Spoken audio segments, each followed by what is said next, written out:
I think it was a shortcut using the Brenna method to actually know what notes you're playing. Suddenly, I knew where I was on the guitar. I was anchored. That's what I call it, just being anchored. And then once I was anchored, and I learned what the sounds were doing some of the ear training, I said, oh, now this is really nice, because suddenly I was starting to hear it differently. I never listened to my guitar when I was playing this. I was trying to just do something with my fingers. What your method did was it allowed my ear to engage until all of a sudden I'm actually voicing through the guitar, which is interesting for a singer because I do a lot of singing. And I know where I'm going with my notes with my singing. Never knew where I was going with my notes on my guitar. Suddenly, I'm using my guitar as a voice. I play at home. My wife's running around the house.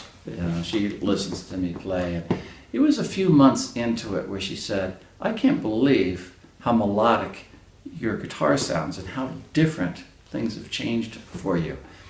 The more I've dove into the guitar, and the more I've understood it, the more expansive it becomes, and the more you start to see how much depth there is. Being able to take it to another level.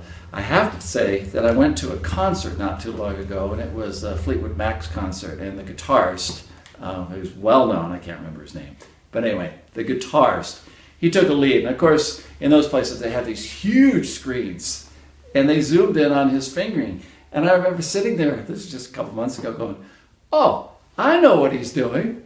And I see where he's transitioning. I see the chords that he's working off of. It was great. It was great to understand it. And that's, again, the Brenna method gives you such an in-depth understanding that then allows you to expand even more with your music playing.